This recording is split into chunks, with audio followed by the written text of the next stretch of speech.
On to Europe now. Another day, another Quran burnt. Once again in Denmark, copies of the Holy Book were torched outside two embassies in Europe, those of Egypt and Turkey in Denmark.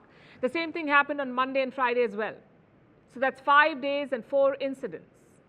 We've talked about why this is happening. We've also explained who is behind it. But tonight we're asking a more fundamental question. Are minorities safe in Europe? That's our question. Are they and their culture under attack? We ask this because no one in the West will. They will not ask this question. For them, the idea of discrimination in Europe is just impossible. It's like the sun rising in the West. But if you look closer, you will see problems, a gradual and systemic attempt to target minorities, especially Arab and African Muslims. We can divide these attempts into two parts. One is institutional discrimination, things done by the government. The second is hate crimes and xenophobia. Let's look at the first part. Government attempts began in the late 2000s. This was after the 2008 financial crisis. New populist leaders appeared across Europe. Soon, the targeting began. In 2009, Switzerland announced a controversial move. They banned minarets on mosques. 57% of Swiss voters supported this decision. The United Nations called it discriminatory.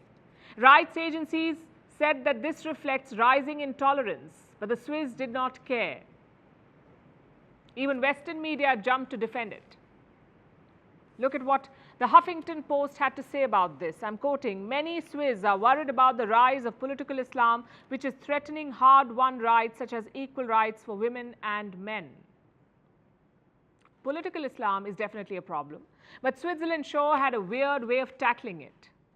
And this soon became a trend. Instead of tackling Islamist extremism, Europe targeted Islam. In 2011, Belgium banned the burqa. They said you can't wear it anywhere in public. The matter went to the European Court of Rights, and guess what happened? They said the ban is fine. Today, around 12 European countries have such laws. The burqa is fully or partially banned. The list of countries includes France, Spain, Italy, Germany, Denmark, and Switzerland, the so-called havens of freedoms and choice. In 2014, Austria introduced a new law. They wanted to create an Austrian version of Islam. How would they do that? By switching languages. Austria said all Muslim clerics must speak in German. Plus, only the German translation of the Quran can be used, no Arabic ones. Does this apply to other religions? Absolutely not. The Bible can be used and read in any language. Some countries went beyond regulation. They shut down mosques.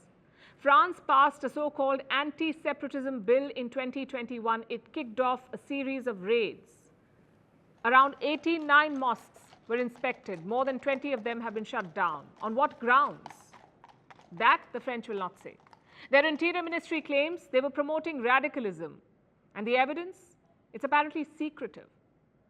These are all policies adopted against radical Islam, but it's also throttling the minority. It's being seen as an all-out assault on Islamic culture. When the government does this, the people catch on, which brings us to the second part of the problem, hate crimes and xenophobia. We'll start with the numbers. In 2017, a survey found that 33% Muslims in Europe experienced discrimination, 33%. That's 1 in 3. 27% experienced racist crimes. So if you ask 4 European Muslims, one of them has been affected. Mosque attacks are another problem. Germany has reported 800 mosque attacks since 2014, 800. 150 of them in 2020 alone. Now for some context, the country only has some 2,000 mosques. It's even worse in the UK. Around 42% of the mosques in the UK have been attacked. This report came out in 2022. It only covers the last 4 years. If you go even further back, I'm sure more cases will emerge. You can see this bias in everyday life, in things like policing and court cases. Just look at the riots in France last month. They were triggered by the killing of an Arab Muslim teenager. What was his crime? Fleeing from a traffic stop, that's all. He died for it. Would this have happened to white French citizens? I think we all know the answer. In France, around 10% of the population is Muslim, but in the prison population, It's the opposite. Around 60% of French inmates are Muslim. Germany has a similar problem. Around 20% of their prison inmates are Muslim. But only 6% of the general population is Muslim. So let's recap the last 4 minutes. You cannot wear a burqa in most of Europe. Your mosque cannot have a minaret in Switzerland. Plus, they can be raided and shut down in France. Your imam must speak German in Austria. You also have more chances of ending up in jail. Does this sound like equality and separatism to you? To me, it sounds like persecution. And don't think persecution comes only in one size. It's not always ethnic cleansing, or burning down mosques, or putting Muslims in labor camps. Those are extreme forms of persecution. Europe is practicing a lighter version of it. They pretend to be liberal and secular. They preach to the whole world about tolerance. But what are they doing at home? Diluting their religious minorities, turning them into so-called European version of Muslims. And for what?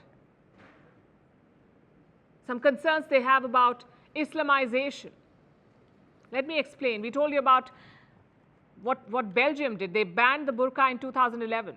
Now you must think that the streets of Brussels are filled with women in head coverings. Well, think again.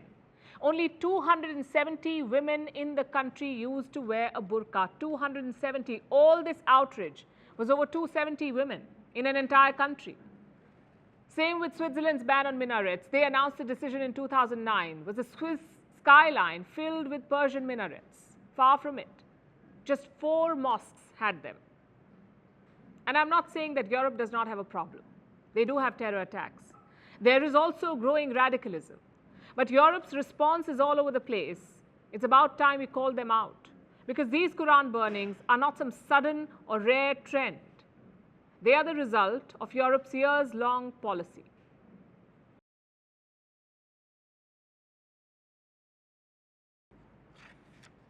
Our next story is from the South American nation of Ecuador, where the president has declared a state of emergency twice in 2 days. This is a nation of about 18 million people. It has been gripped by violence these past few days. It started over the weekend. Riots began in a prison in Ecuador's largest city. 31 people died there. And this is not a first. Ecuador's prisons are breeding grounds for gang violence between rival drug cartels. Deadly battles regularly break out there. In another violent incident, the mayor of the Ecuadorian city of Manta was assassinated on Sunday. It's anarchy in the Andean nation. And the government has asked the armed forces to bring back control. Here's a report.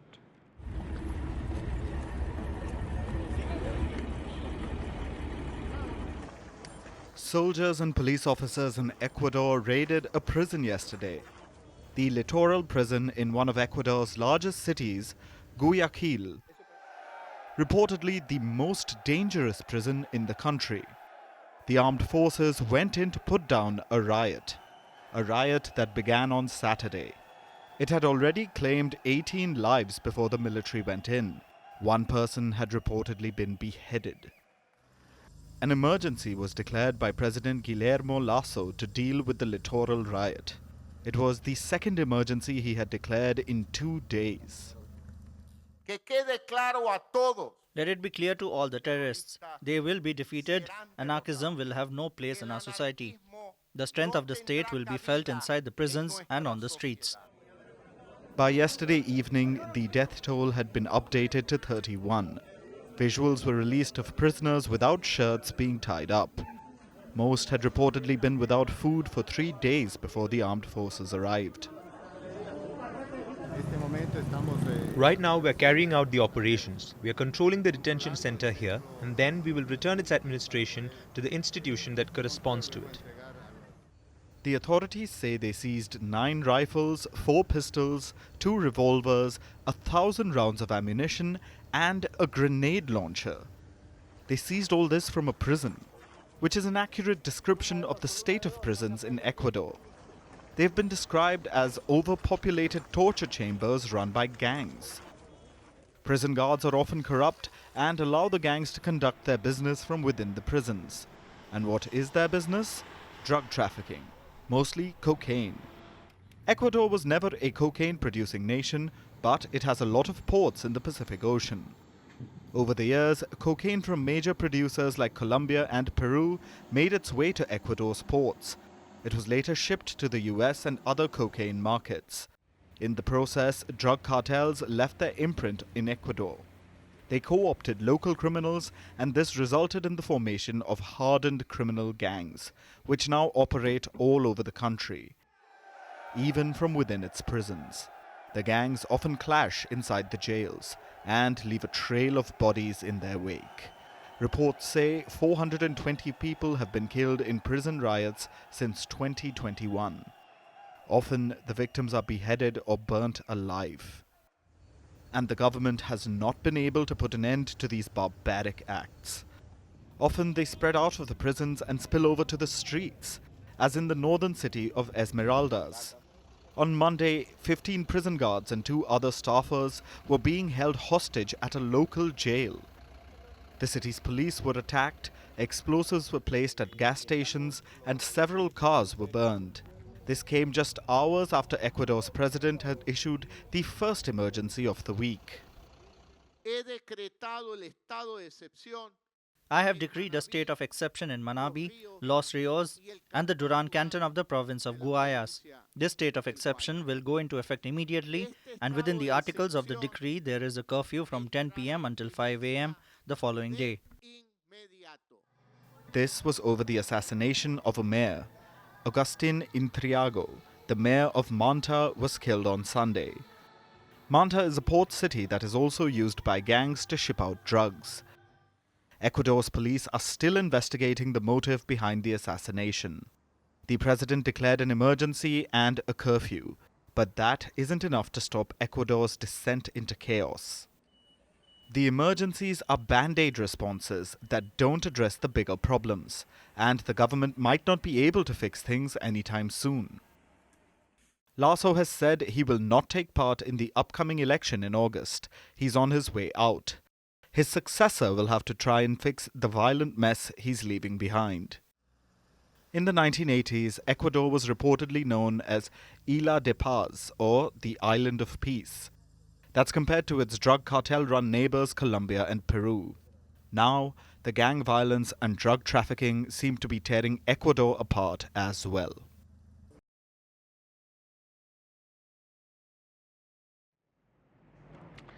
Now, how much activism is too much activism? It's a question that sums up our times. Activism is supposed to be good. It's supposed to change the world for the better, but sometimes it can do the very opposite. Case in point, what happened in Malaysia. There was a concert in Kuala Lumpur last week. An English band was headlining it. It's this one called the 1975. Midway through the concert, the lead singer had a calling. He decided to turn activist. We're talking about this man, Matty Healy. He began with a 3-minute speech. He slammed Malaysia's anti-LGBTQ policies. We can't play out the speech for you. It will probably be a series of beeps. Basically, it was filled with profanity. After the speech, the singer went a step ahead. He kissed his fellow band member on stage, a male band member. Now remember, this is Malaysia. It's a Muslim-majority country. It does not tolerate same-sex relations. Homosexuality can land you in jail for 20 years. So the government was not happy with what the band did. They cancelled the rest of the event. The band was supposed to hold more shows in Indonesia and Taiwan. Those too were cancelled. Matty Healy probably thought, job done. He would be praised by the LGBT community in Malaysia, but he's not being praised. Activists in the country are not happy with the band and what they did. They say, you have said your piece and flown out. We will now have to face the crackdown. Malaysia is the second worst place for transgender people in the world. Almost half of the LGBTQ community has faced harassment. What's worse, it's election season in the country. Politicians have made gender a campaign issue. It's a race to see who can crack down more. In this atmosphere, do you think the ban helped? Well, their actions afterwards have not helped. The lead singer posted this on social media. He said, it's not so easy to stop kissing his fellow band member. So much for activism. Listen to what people in Malaysia are saying. What Matty Healy did, he thought he was doing something for us, but it's giving white savior complex. If he wanted to advocate for queer rights here, he wouldn't just fly off and leave the mess behind. You see, LGBTQ activists are fighting a tough fight. Malaysia's majority is hostile and conservative. They have problematic notions about the LGBTQ community, like they're rude or immoral. And what did they see at the concert? A singer pumped with alcohol, shouting profanity and kissing another man. Chances are those notions will get stronger. The government can turn around and say, "We told you so," which makes you wonder, what was the point of this display, of this performative activism? I'm sure the band meant well.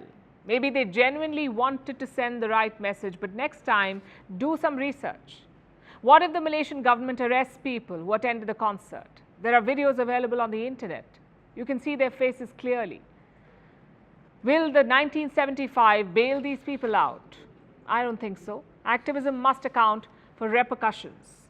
Will your actions make things better, or will they put a bigger target on people's backs? In this case, it's the second one. We've seen such thoughtless activism elsewhere too. Like some climate activists, they're vandalizing paintings by Picasso, throwing soup at art, even gluing themselves on roads. Most people agree with their messaging and goals, but their methods, not so much. And this does not mean you should stop speaking out for equality or ask questions to governments. When celebrities do it, more people talk about it. So it's absolutely necessary. But choose the right time, place and method. For example, why not donate money from this concert to LGBTQ advocates? I'm sure that would have helped. It's important for celebrities to understand local context and history, to weigh the pros and cons of their actions. But I'm afraid that stars are missing. Nowadays, we're stuck with two kinds. The first group only knows silence. They will endorse Saudi clubs and clothes made from China, Xinjiang.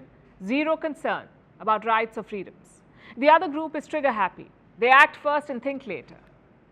And let me say this, neither group is helping the important causes they claim to espouse.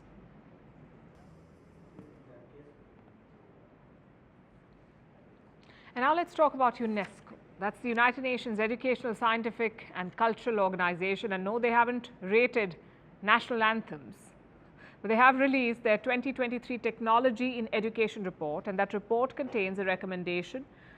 They say ban smartphones in schools. That's right, UNESCO is echoing most tenured professors and asking for an end to the phones in classrooms. The UN body has given reasons for wanting to ban phones, but is it practical? Is it even possible anymore? Here's a report. Have you ever been in the middle of a conversation and the person you're talking to whips out their phone? Some message or notification distracts them and derails the conversation. We're certain that a fair share of parents have faced this troublesome issue. And it seems it has succeeded in ticking off UNESCO as well. We say this because UNESCO has come out with a report. This one's on technology in education. It's basically a recommendation, one that'll bring cheer to teachers' lounges almost everywhere. UNESCO wants smartphones banned in schools. This is the complete statement by UNESCO chief Audrey Azoulay. The highlights are that technology should be used for the well-being of students and teachers, not to their detriment, and online connections are no substitute for human interaction. The director of the report added this. He says we need to teach children to live both with and without technology. And technology should support but never supplant human interactions in teaching and learning. You can almost hear principals around the world popping champagne. It sounds like a vindication of their tireless, thankless efforts to get students to put away their phones. And of course, UNESCO has based its ban recommendation on sound logic. The report shows evidence of learning benefits disappearing if technology is used in excess, or if qualified teachers are not present. For example, just distributing computers to students without getting them a good teacher does not lead to improvements in learning outcomes. Let's face it, the students will find other things to do on the laptop if left unsupervised. And UNESCO also cites how smartphones are a proven distraction from learning, which again seems obvious. But critics of the proposed ban could bring up their own points. For those who graduated in the last 2 decades, imagine education without Google or Wikipedia. Could you have managed your assignments without access to those resources? Think about the pandemic, how video conferencing helped people attend classes from home. So then how can UNESCO consider banning smartphones? The UN organization did think about these things, and it had a response ready. UNESCO says most of the information online is in English, so useful study material is hard to come by for people being educated in other languages. And as for the pandemic, it exposed the gaps between the haves and have-nots. It distorted learning for those without phones or laptops, and so studying remotely should be a last resort. Besides, one doesn't need smartphones for remote learning if they're attending school anyway. So UNESCO's stance is simple: ban smartphones in classrooms and let the teachers do their jobs. UNESCO feels phones are both a distraction and can lead to other situations that harm a child's development, like cyberbullying. So UNESCO wants the phones out of schools. And a few governments agree with the UN body. In 2018, France had banned phones in school. Finland banned smartphones just this month. The Netherlands also brought in a ban a few days ago. The Dutch ban will come into effect next year, but there will be exceptions for students with medical needs or a disability. But in most countries, the ban hasn't been issued by the government. It's mostly left up to the schools. And the schools do find it hard to impose a complete ban. While a lot of parents agree that phones should be switched off while in class, some are against a ban. That's because parents may want to contact children while they commute. It's one of the positives of a child carrying a phone. But of course, that means some children will inevitably find ways to use the phones during school hours. It's a tough problem to tackle, and smartphones are just the beginning. You already have smart watches, smart glasses could make a comeback, and who knows how many smart AI-powered devices will exist a few years from now. Will you ban all of these things? How on earth will teachers enforce this? It's easy to call for a ban, but much harder to actually execute one. If schools successfully manage, we'll let you know. And now it's time for Vantage Shots, images that tell the story. We're starting with India. Prime Minister Narendra Modi inaugurated a new international exhibition cum convention center complex in New Delhi. He flew a drone with a banner that read Bharat Mandapam. In Australia, more than 50 pilot whales died after they were stranded on a remote beach. Experts say the pilot whales in fact form strong bonds. When one gets into difficulty and strands, the rest of them usually follow. And NASA has released an image of what is being called a cosmic necklace nebula. It was formed by sun-like stars. It's located some 15,000 light years away from our planet. And finally, we're taking you back in history. On this day in 1945, the Potsdam Declaration was signed. Under this, the United States, Britain and China called for Japan's unconditional surrender in the Second World War. They said either comply or face prompt and utter destruction. Japan responded to this ultimatum with no comment. In August that year, the US dropped atomic bombs on Hiroshima and Nagasaki. We're leaving you with that. Thanks for watching. We'll see you tomorrow. In the historic conference room at Potsdam, allies have been fulfilled.